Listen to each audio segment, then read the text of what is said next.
This week's show is brought to you by Pretty Easy Podcasts, helping podcasters get their shows off the ground, up and running, and sounding great. Professional podcast production at extremely affordable rates.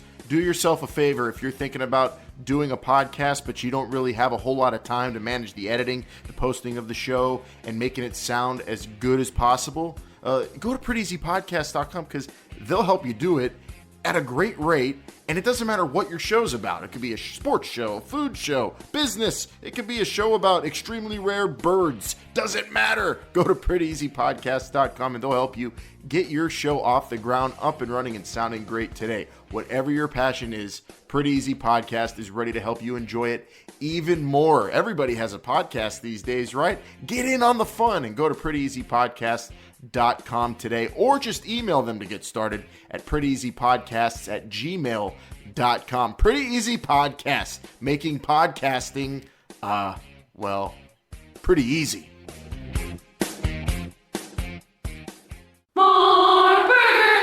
This is the future. This is not the past. The new XFL will kick off in 2020. If you smell what the XFL is cooking. It's still football, but it's professional football reimagined. This is our moment, our story to tell. This is history begun. This is the XFL. Welcome, football fans. This is the week of April 21st, 2019. This is the road to 2020, and this is the XFL show. I'm Alan. I'm Jake. And I'm Bryant. This week, New York and St. Louis got their head coaches / general managers introduced. It's episode 65. 2 coaches, 1 week. And here we are, just 2 coaches away / general managers from having a complete set of people in charge of these teams, not to mention team presidents. Oh my goodness, business is picking up on the road to 2020, guys. Fun week to talk about. A 2 for Bryant. 2. We didn't get 1 for a while. We got 2, in the same week. It was a good week for coaching news. A lot of good intel also by Oliver Luck in terms of everything that's been going on since the spring league and also during the spring league, I guess. So lots to talk about. And yeah, only 2 teams left. I'm still waiting for the LA coach, to be honest, too. Yeah, and apparently the new St. Louis head coach, Jonathan Hayes, sounded like he was at the spring league. So if you had your eyeballs open, maybe you saw who the LA and Houston coaches were, because those are the next 2 up. We could begin speculation on those, but we're going to recap the signings and hirings of our 2 new head coaches in Kevin Gilbride and Jonathan Hayes today. We will also discuss some of what Oliver Luck said to the media, and also talk about some good, juicy rumors that are out there and some fun social media stuff on the road to 2020. Welcome, one and all. Thank you so much for subscribing and following this increasingly fun and interesting build-up to the kickoff in 2020 at XFL Show on Facebook, Instagram, and Twitter. You could find us on all platforms, podcast platforms, and of course the Patreon on fire with so much bonus content. Jake, I know you recently wrote an article. I haven't gotten around to reading it yet, but what did you write about this week? I was writing about the different audiences or demographics per se that the XFL needs to target, and I just put out 5 categories right there, that you may fit in, that I may fit in, that even Bryant or Vince may fit in. But it was actually a very quick article to write this week, so I think you're going to enjoy it whenever you have time to get around to it. Oh, I definitely will, and that's on the Patreon for free for anybody to read. And, of course, if you want to give to the Patreon, you'll have access to our bonus shows. We've got a bonus This is the XFL show coming up for the month. We've got This is not the XFL show out every week, and we're talking all the other football. The NFL draft is coming up next week, and we did a really thorough mock draft and breakdown of the first round for that. And I want to, as it relates to the XFL, Brian, I want to ask you, how closely are you going to be watching the end of this year's NFL draft? Because I think I have a feeling we're going to see some potential XFL players get selected or not selected at the end rounds of this draft. Alan, we went into detail about the NFL draft on our Patreon on This Is Not the XFL Show. And then we also kind of reminisce on how it used to be, right? On Saturdays and Sundays when those were the good old days, right? You would sit down in front of your television for Saturday, first 3 rounds, and then Sunday, the last 4 rounds.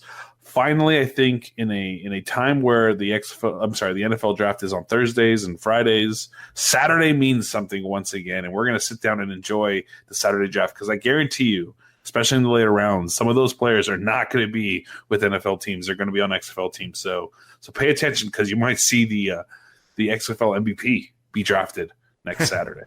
Wow, I don't know if that's going to happen. You know me, I'm still betting on Chad Kelly. It's my pick if he's allowed in the league. We'll have to wait and see on him. Last week's show was very fun. We had some interesting words from Colin Cowherd and Darren Rovell on a segment they did over on Fox Sports that kind of made it feel like the XFL is Fox bound.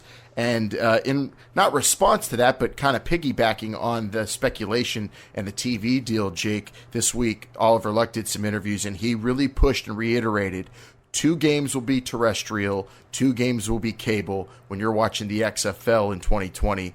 Also Saturdays and Sundays, which we've known about, some Thursdays, but he really stressed and put that out there again, and it sounds like just a couple of weeks away from a TV deal announcement. Yeah, it sounds like it's going to be. I mean, we've been hearing that it's going to be soon for what seems like 2 months. Right. We've heard.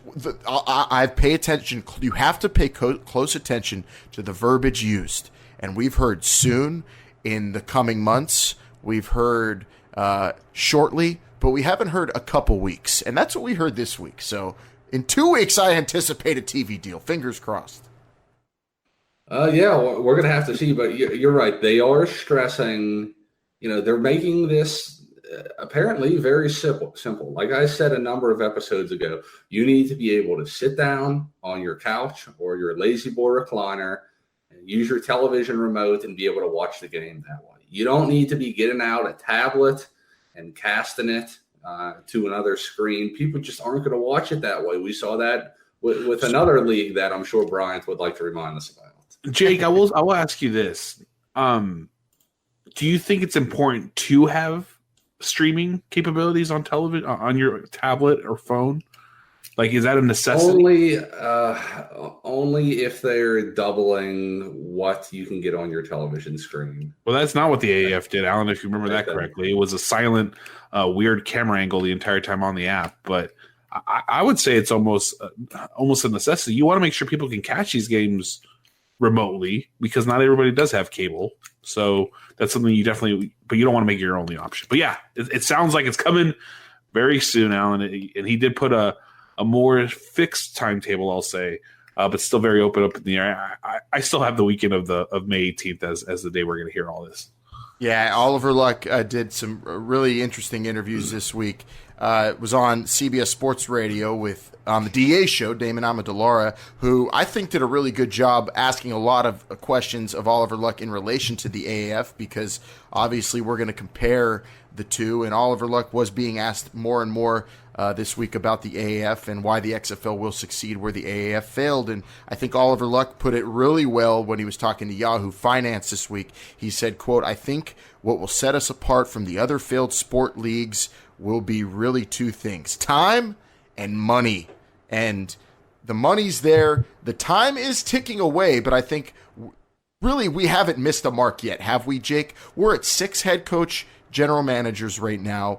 It's April of 2019. Team presidents are also being selected, which are going way under the radar and I think super important, and we've stressed that as well. I don't think we've missed a mark in terms of the timing of any decisions and events for the league yet. No, I don't really think so either. But I mean, we are 10 months away, as we heard. So you don't want to slow down. You don't want to let off the gas. This pace that they're going at, it's good. But February is going to be here before we know it. Absolutely, it's going to hit us like a ton of bricks, or like going across the middle, targeting it right to the helmet, and it's going to be February, Brian. But we got to be ready. It's going to hit not as hard as 2019 hit the AAF, but it definitely is going to hit hard as soon as it gets here. But there's so much, I think the most important thing right now is to get all your coaches finalized. Your TV deal is going to be great, but really that doesn't affect your on-field play. These players getting signed, that's going to be key.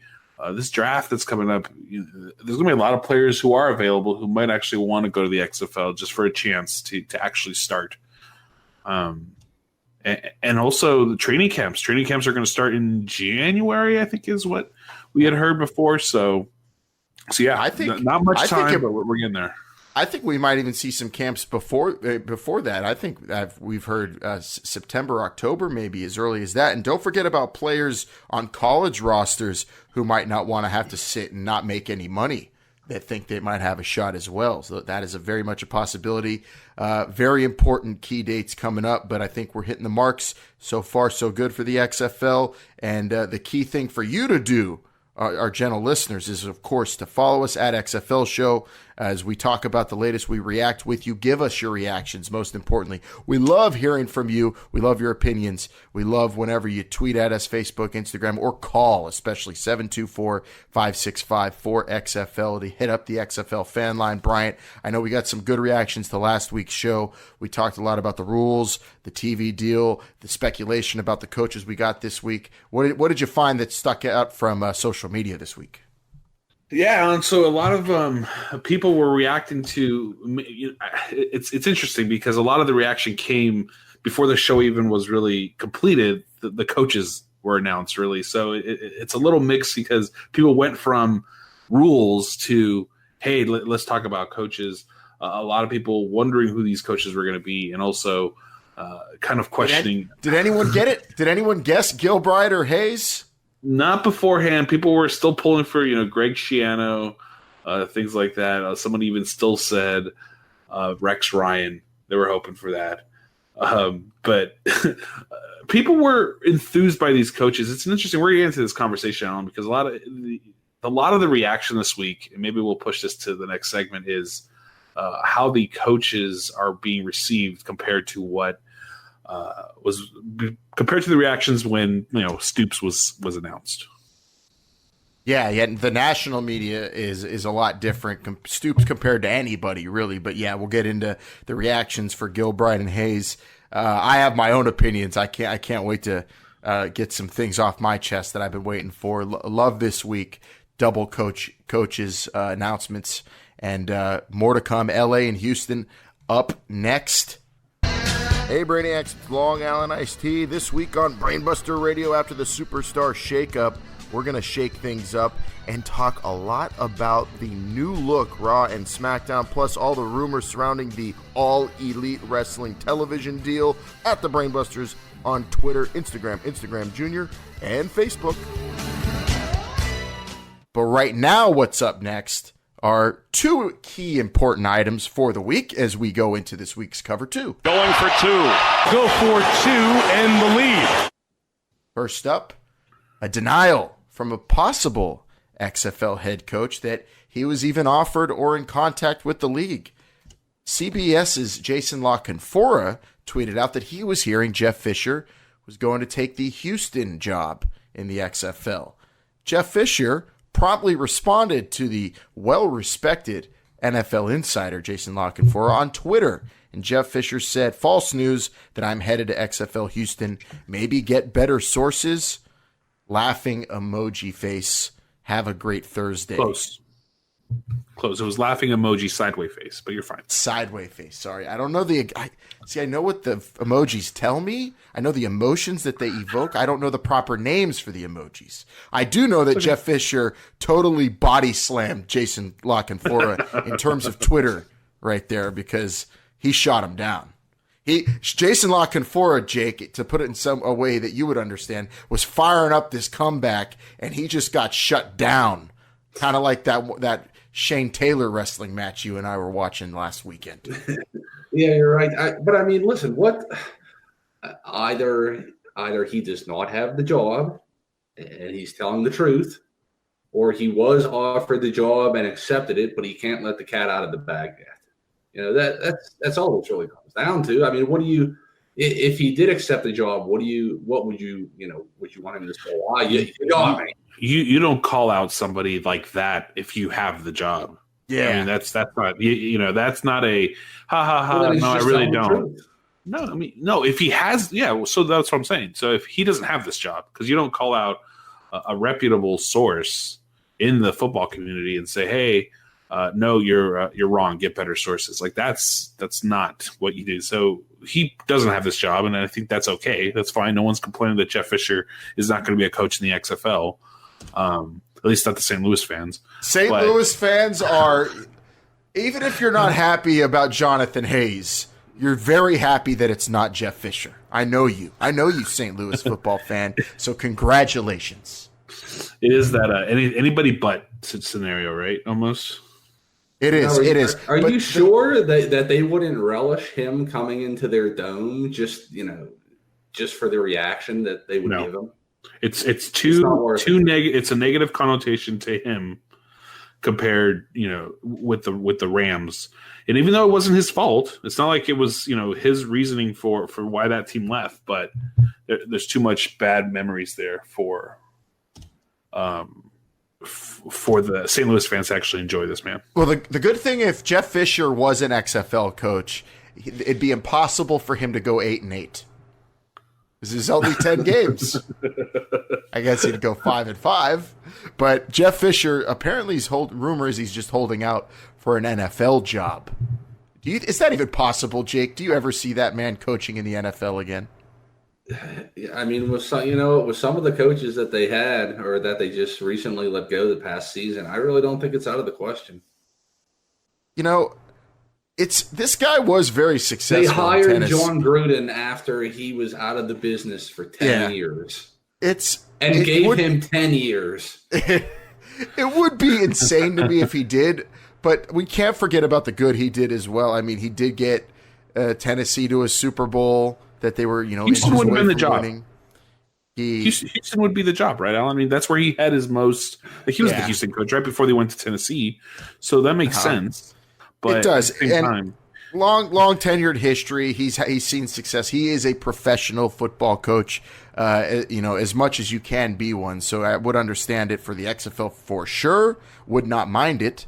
For the NFL, I don't know. You're right, Jake. Crazier things have happened. Bryant, side note, did you know that you played football with Jeff Fisher's nephew? Yes, I did, actually. Quite a few of them. They used to wear Tennessee Titans gear all the damn time. Yeah, at our high school. Never hit the fact that was a fact. In Southern California. You're right, they did. I forgot that they would remind there was like three everybody. of them. There was like three brothers. So our uncle is Jeff Fisher. We'd say, great. Yeah, cool, man. Nice Titans jacket. I like it. But Jeff Fisher not in the XFL. Neither's Mike Martz. No Mike Martz contact. No rumors. No negotiations. Not in talks to join the league. Even though he is available now that the AAF's done. Brian, are you surprised at all? I'm only surprised. Here's where I'm surprised. Is because I thought that perhaps the XFL didn't have their last four coaches, but it sounds like they really did. Maybe they were finalizing things, checking, background checks, things of that nature, because maybe some of these positions would still be available. Maybe there is no room for any of these AAF coaches, and we'll get into that as well in a little bit. But do you reach out to Mike Martz if you've already had a coach for a team and possibly switch that out? I don't think that plays well. So I'm going to say I'm not surprised because I think they already have all these coaches prepared. Yeah, same here. I've thought that since they've announced Stoops. The negotiations were probably already underway. I never once thought, oh no, the XFL's losing out on guys or probably hit a snag or there's some sort of snafu with trying to get a guy in a certain city. That might have gone on, but I don't think there's ever been any danger in terms of not getting the guys they wanted to coach these teams. I don't feel like a second choice has been picked yet for any team. And I feel like if it has, the XFL's done a hell of a job, Jake, of hiding that fact and showing any kind of weakness in terms of the ability to get guys to coach their teams. Yeah, you're right. They would be doing a good job hiding it. We do have what is it? We're just saying 2 coaches yet left, right? L.A. and Houston. LA and Houston. Do you think they're saving LA for last because it's a big Hollywood guy? Who would it? What do you mean, like a big Hollywood guy? Who would that even be? Who would constitute as a big Hollywood guy? A big John Hollywood Madden, guy? It's, The Rock. Well, yes, those are big Hollywood guys, but I think those guys are out of the question. I mean, anyone on Bob Stoops' level, I guess. Jake, are you hoping that it's somebody that like there was a Hollywood movie portrayed, and now he's ready to come back and coach like I don't know, like Coach Boone from Remember the Titans, and so he can come back and coach that would be the LA team. I'm not sure there's anybody out there like that right now. Dick Vermeil, was Dick Vermeil the coach in Invincible? Dick Vermeil's like 92, isn't he? What about Billy Bob Thornton? Wasn't he the coach on like Friday Night Lights or something like that? He's an actor. We're talking about coaches. I'm just trying to understand what he wants. Big Hollywood names. Jake, 90 is just the number. Okay, Larry Brown was just coaching basketball in Italy, and he's like 78. So that's not never 90. Say never. That's not 90's the new 78. My pick's Marv Levy. Marv Levy, former Bills coach, who's definitely got to be over 85. No, I don't know. I definitely think LA's coming next, Jake. I think Houston's going to be the last one. Houston's the one everyone's speculating on. Houston's had names apparently tied to it. I think Houston will be the last one. I think we're going to get LA next, but probably not this coming week. It didn't sound like it, at least from Oliver Luck's interviews. Probably want to take a week off after the double dip. Second part here of our cover 2, though, going into other coaches here. Oliver Luck on radio this week said he did receive word. He got texts or phone calls. He didn't say which, but he was messaged by Mike Singletary, Mike Riley, and other AAF coaches reaching out to him about the league. Do you either of you think one of these last 2 spots could go to one of the AAF head coaches? I don't think so, because you've got to have something in place already. I mean, both coaches the other coaches are probably going to be announced within at the most 6 weeks, I would say. These deals are probably in place already, or as good as in place. I don't think they're going to start, okay, we've got to name a Houston coach in 2 weeks. Let's all hands on deck. I think these things are basically finalized. How about you, Brian? Yeah, for the same reasons we just kind of talked about, these coaches are probably already were signed, sealed, and delivered. They were probably in that tinted window booth in the in Austin, Texas during the spring league, so nobody could actually see them. The XFL just waiting for the right time or whatever plan they have in place for these coaches. It would be great to have some of these coaches maybe on staffs, and things like that, or have them as consultants. Anything like that never hurts. But as far as head coaches, I mean, Mike Singletary, don't get me wrong, going out there, he's a great defensive coach, and to have him teach your players would be huge. Because you got to remember, this league, although it's separate entities, they're not separate until the draft. So to have some of these coaches available to you to help your players become better players, I don't see why that's not something that you can't reach out to, Singletary or Riley or even Martz and say, hey, help me make these teams better. You're not the head coach of any of these, but until the draft, we are just one big team. So that I can see that capacity, but as far as head coaches and things like that, I don't see that happening. Yeah, and if you want to put these guys on a coaching staff, there's still a lot of time to do that. But head coach, no way. I'm with you guys. I don't think one of these AAF guys is going to be the head person in charge of any of the XFL teams. It's going to be someone that is either already was at the Spring League, like you said, Brian, or someone that they've been in talks with. And I'm leaning towards these last 2 spots going to what we saw this week. One tenured person and someone who's going to get their shot. I do think the XFL needs to have another head coach who is going to it's going to be their first big gig. Like Pep Hamilton's getting their shot, like Jonathan Hayes is getting their shot. I'd like to see kind of an even balance of the grizzled veteran head coaches and the new blood, rising to this spot from assistant roles or coordinator roles. So that's what I'm hoping is one tenured guy, one new, up and comer. But like you, I don't know which one of you just said it, but the team aspect of all these coaches are on the same team as of now. Janet Duke, the new team president of XFL New York, actually put that really well this week in her press conference and her introduction. She shouted out all the other team presidents and said, I'm looking forward to, many firsts with all of you, because really on the field, you are all competitors, but this is a team effort. Coaches, general managers, team presidents right now working together, building this thing up from the ground floor, as Kevin Gilbride said as well this week. So that is going to be something to watch as well. How does everybody get along? And so far, just excellent choices in terms of quality football people. And I'm super excited for these last two head coaches to be announced. No rumors whatsoever, just like last week.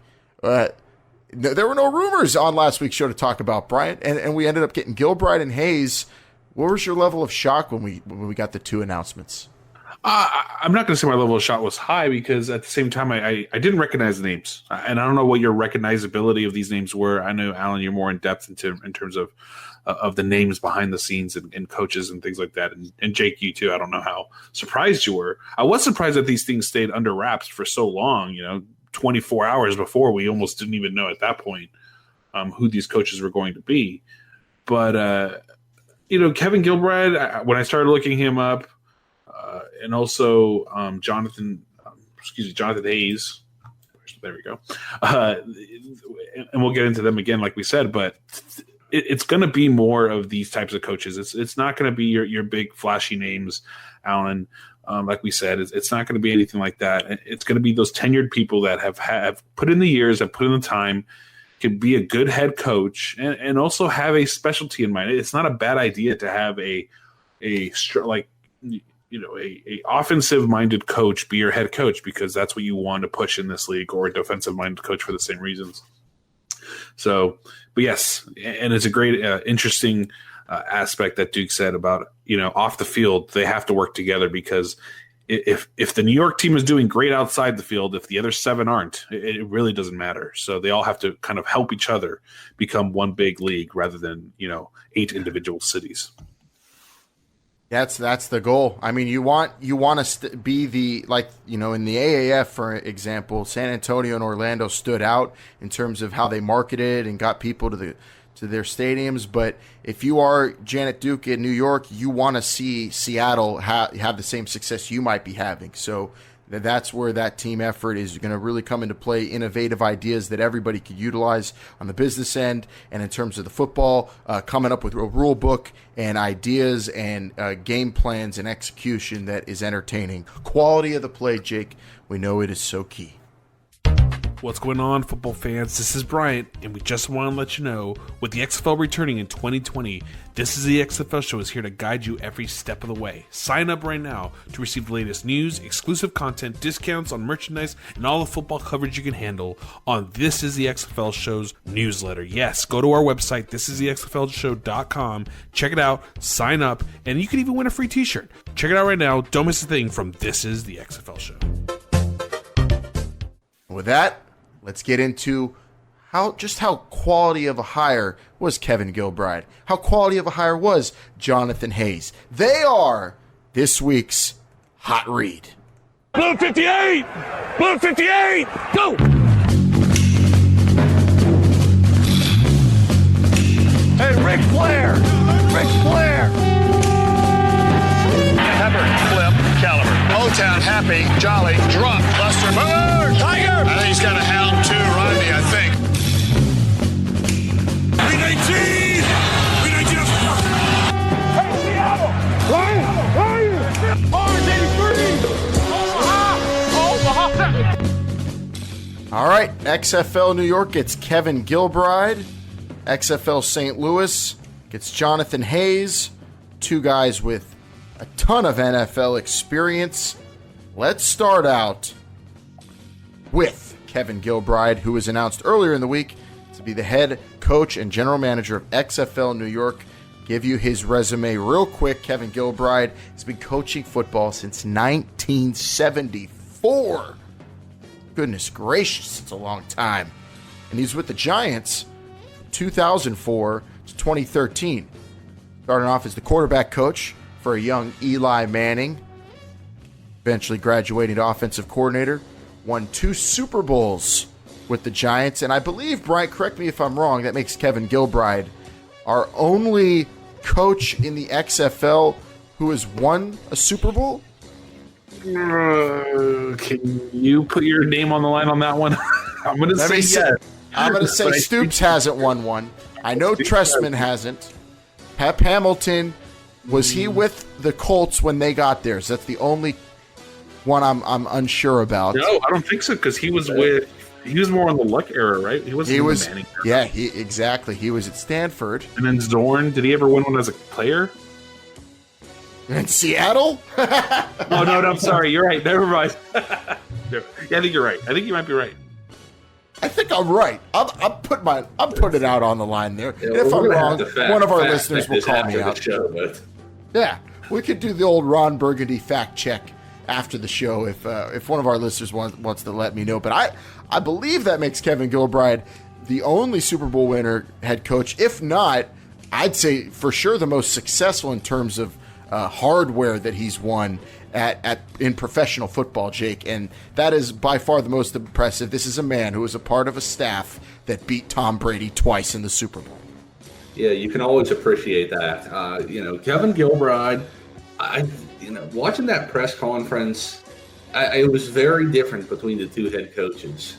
And Kevin Gilbride was calm, cool, and collected, and Jonathan Hayes looked like he had ants in his pants. Honestly, nervous. I would be too. But if I was, he's a first timer. This Kevin Gilbride was the head coach with the San Diego Chargers. He's been an OC in New York City. I mean, he is used to this. Jonathan Hayes is finally getting his shot, Jake. He's finally getting his hype, his due. He was really excited. Yeah, he was really excited. But yeah, Kevin Gilbride, I really liked what he said. Whenever you have a good quarterback, you can tell this guy can really get stuff done, and we'll see if he can get it done in the Big Apple. Well, let's stay on Kevin Gilbride real quick. We told you some of his resume. One other piece of his resume I think is very important here is that he was the Steelers' offensive coordinator, Bryant, not from 99 to 2000. More important than that, a young Allen, myself, got his autograph at Steelers training camp one year. And when he signed my football, my pap said, "What the hell did you have him sign that for? Throw that away. That's not worth anything." He was not a fan of Kevin Gilbride, but I was, and I knew one day he'd beat Tom Brady in the Super Bowl. But Kevin Gilbride, I think, Jake, you said they were very different press conferences.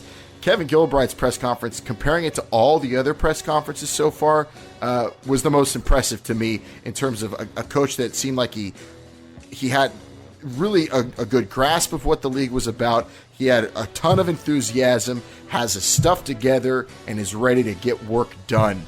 He came off fantastic in that press conference to me. I'd put him at the top of the list if we're grading just the press conferences so far.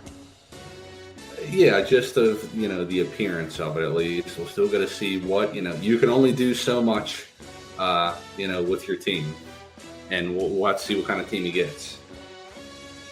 Yeah, his players, are going to eventually determine what kind of coach he is. But in terms of, not really stammering and understanding the concept of the league and talking about being on the ground floor of the XFL, Bryant, Kevin Gilbride, I think he fits like a glove into the XFL, and I was kind of surprised because he is, I'd say, one of the more prominent NFL figures of the last couple of decades in terms of offensive coordinators and winning big football games. It's a really good get for the league, I think.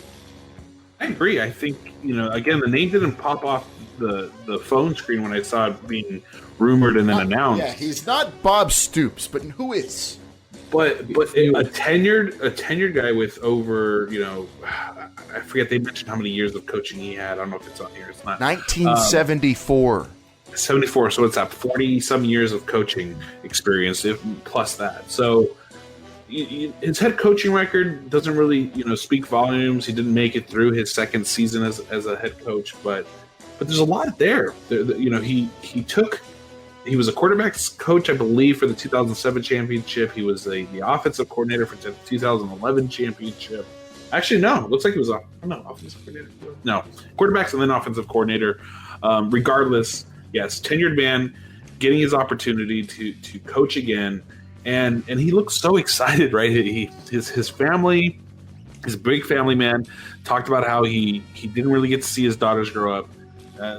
Took a break from football. Now he's back, ready to make those stories again with his grandchildren. I thought it was a very heartwarming story, and I actually enjoy this. It's a team name it's a name that the New York market, I'm sure, recognizes it very well, which will help that market. As if it didn't need any more help, since it's the number one market in the world. But, and also, he's going to look good on that sideline. This looks like a guy he's going to be comfortable standing out on the sidelines in the cold weather, and he looks like a New York guy, with that mustache and everything. There's going to be at least one time on television where we're going to see him yelling at somebody and spit's going to be flying out of his mouth. Well, he again also falls in line with the trend of XFL coaches getting hired to cities that they have some kind of tie to.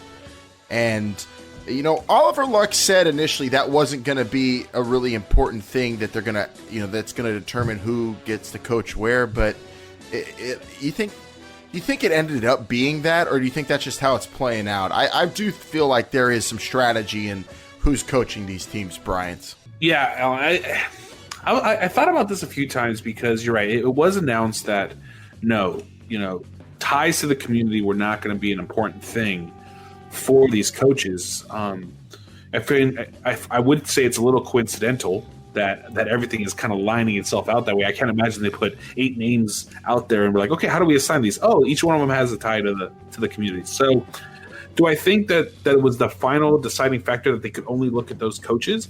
I'm going to say no. But I will say that they centralized their search for coaches in those communities. Yeah, the 5 of the 6, I'd say, are strong ties to their cities. Our next coach, though, for St. Louis, Jonathan Hayes, wasn't a St. Louis Ram, wasn't a St. Louis Cardinal, played college ball at Iowa, played for the Chiefs, so he's got the Missouri, connection there. Played for the Steelers as well, a tight end, a grizzled veteran player who got into coaching, has ties to Bob Stoops, coached at OU in the early 2000s, and then, oh my goodness, 15 years on the same staff in Cincinnati, 2003 to 2018 as the tight ends coach for Marvin Lewis. Jake, it's about damn time this guy's getting his shot. That is a long time to be coaching and doing the same job in any professional football football team. It is, but like you said, that was with Cincinnati. That's a team where you really don't have to do that much or put together winning seasons or have control of your team to keep your job. Now somehow they finally got rid of Marvin Lewis this past year. But yeah, 15 years there as a tight end coach. I don't really remember Cincinnati being renowned for their tight ends. More of their wide receivers, I guess. Tyler Eifert, most recently, has been all right. Got injured, and this is a guy that was just a very, very key member of that Marvin Lewis staff that lasted forever, Bryant. And the band broke up, and he's landed on his feet. What'd you think of Jonathan Hayes' press conference? He is definitely, in terms of the hires, the least recognizable name for the average football fan, having never held a real big-time role in terms of coordinating or being a general manager, a front office person, or even a head coach. Yeah, but you don't sit around on an NFL professional team, I don't care which team that is, for, 15 years or 16 years as a coach and not have something to back that up, right? So Jonathan Hayes, maybe he never got the offensive coordinator position that he wanted, or even a head coaching or anything like that. But to be with the team that was so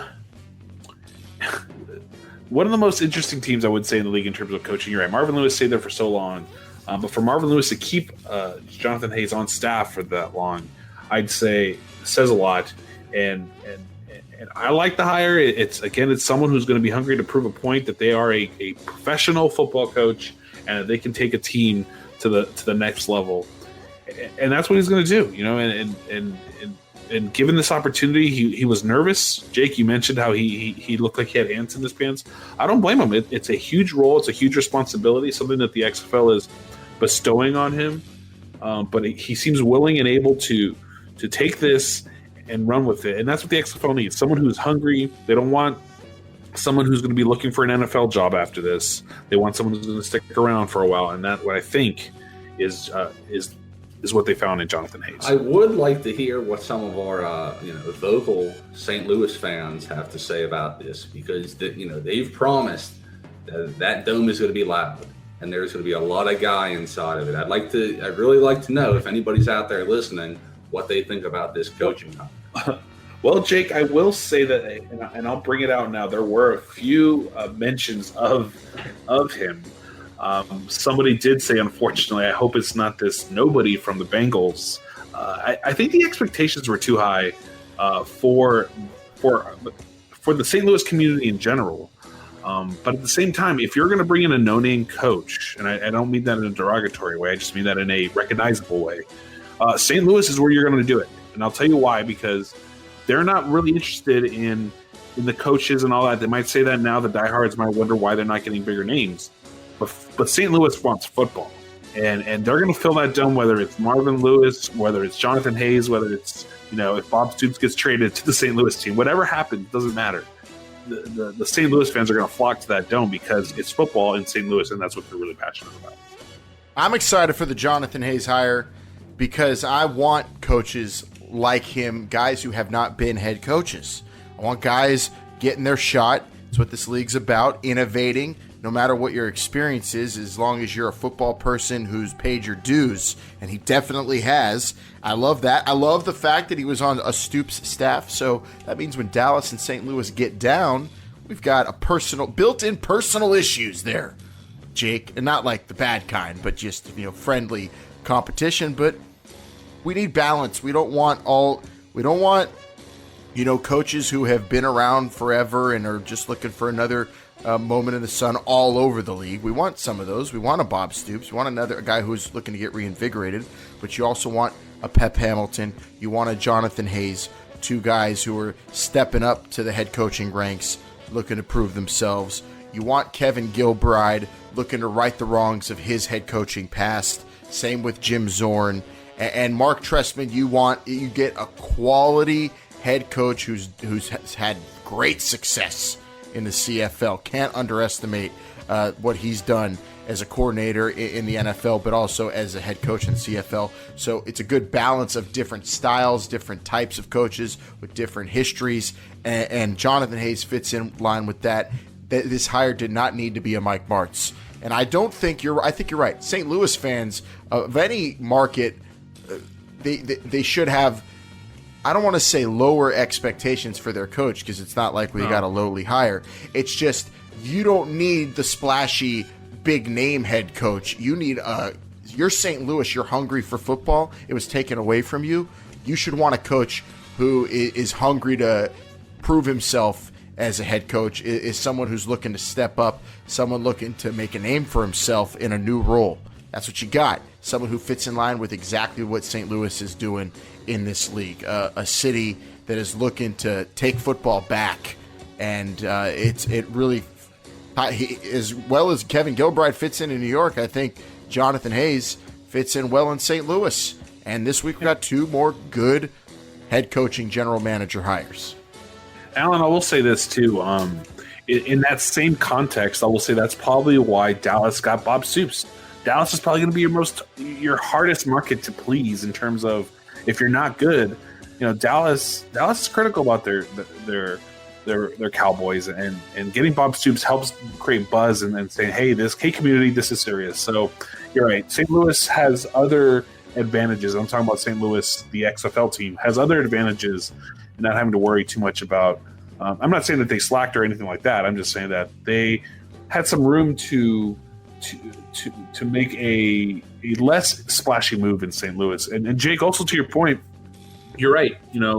Maybe Cincinnati wasn't well known for their tight ends, but in the XFL, tight end could be the best position on the field. We don't know the rules, so maybe this is why also they hired him to get another position that's well coached in the XFL, because he's looking at the rules, potential rule book. Those 2-point conversions with a tight end can be crucial in this league, and maybe that's why he also got hired. So there's a lot of reasons why Jonathan Hayes was hired. We might not know them all until April of 2020, rather than in April of 2019. Yeah, it is St. Louis versus the world. That's the early storyline in this XFL season. It's gonna be like that all 2020 too, I think, as well, Jake. It's gonna be fun. St. Louis is gonna be the team with the chip on their shoulder. Dallas is gonna be the cocky team because they got Big Bob Stoops as their coach. I will dispute you. I think New York's the hardest market to please in any sport, Bryant. But they got Kevin Gilbride, who I think is equipped to do just that. And it's really playing out well. So that leaves Houston and L.A. I mean, it has to be a Hollywood-type coach. If these coaches are all fitting in line with their cities, who are we get? I think we're going to get a big fat guy in Houston and just maybe a really chiseled jaw, maybe George Clooney type looking guy in L.A., or maybe someone who's just. I'm hoping for John Voight, to be 100% honest. I think we're going to get a coach in L.A. who wants to ban the handoff and only wants passing. We're going to get some kind of crazy offensive-minded coach in L.A. I don't know. It's tough to speculate. There's no rumors. It's going to be fun, though. We've got probably a couple weeks to do that.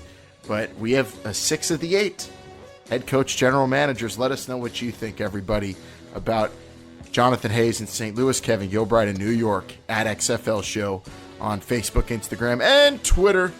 And, of course, the website, thisisthexflshow.com. Listen to the podcast anywhere and everywhere, any platform available. Subscribe, leave reviews if you're listening on Apple Podcasts. That really helps the show. And, of course, Patreon is blowing up with all kinds of content. Is it time yet, Brian, to rank the head coaches yet from best to worst hire? We've still been waiting for 8, right? So do we have to wait for all 8? Can't we just start now and then adjust? I want to start ranking these guys. Well, if you go over to our Patreon now, we did do some rankings already. We ranked the cities from best to worst. That was an interesting conversation. Jake, you were a part of that. And then I think our February bonus episode is still out there. And if I remember, I'm trying to remember off the top of my head, guys. Our February bonus episode, we spoke of cities. We ranked the cities, didn't we? Yeah, one of them we ranked the cities, and prior to that, we named the mascot. Oh, the names, yes, thank you, the team names. So that's also, we hadn't even talked about team names, and how a lot of people when these announcements get made, they're like, "Okay, cool, but what's the team name?" Well, we discussed that on our Patreon as well, so go over there and check it out. But those are another thing that we're going to have to wait for at some point this summer. I'll have a lot to say about that. I guess that's just is that an American thing that we need team names? Because, in soccer, Brian, they don't even have mascots. They're just called the city's football club. We're not allowed to just keep it XFL St. Louis? Is that not acceptable? I think you would have to be like STL. Man, what would it be? It'd be STL. You're going to sell a lot more merch with a stallion on it than a shirt that just says XFL St. Louis. And you're just think about all the Sasquatch dolls they're going to sell in Seattle. They're not doing that. Yes, you can still have a mascot even if you don't have a team name. So they can be called, XFL Seattle and saw the Sasquatch up there. Well, that's so far down the line for me. That's not part of the marks we need to be hitting. It's not a make or break. We need 2 more coaches here, everybody. We need some team presidents, and we need some players. We need all that before team names, if you ask me. But I don't know. Maybe I'll have to write something up on the Patreon. I think I'm due for something. Thanks to everybody who gives to the Patreon. Will, Joss, Russ, all of the good friends of the show. Thank you. Everybody giving. Life changer. Everybody giving to the Patreon, really helping us out immensely, making it so much easier to do more content, making it more fun to do content, and helping us spread the good word of the XFL, which is what we're all about here. Tell your friends if they're interested. They said, oh man, that AAF, it went under. Spring League's dead. You tell them, no, it ain't. Just wait for 2020. And if you want to ride on that road to 2020, listen to This is the XFL show. We're here for you. You guys got anything left to say? I will say, hopefully next week we are talking a new coach as well. I like this momentum. Let's keep it rolling. I do too, but I'm going to predict no coaches or TV announcements. We're going to take a week off, more game planning in the office. That's my guess. Right. Draft week, bye week. Right. Yeah, NFL draft is going on. Got to focus on the players and the scouting aspects of that. So our advice is get ready for that weekend. The late rounds are going to be so crucial if you're an XFL fan. Keep an eye on all those players. Jake, got anything? Happy Easter, everyone. Yes. Happy football to everybody as well. Spring football. It's alive and it's well. We'll talk to you next week. For Jake, for Bryant, I'm Alan. This is the XFL show. Remember, they're listening.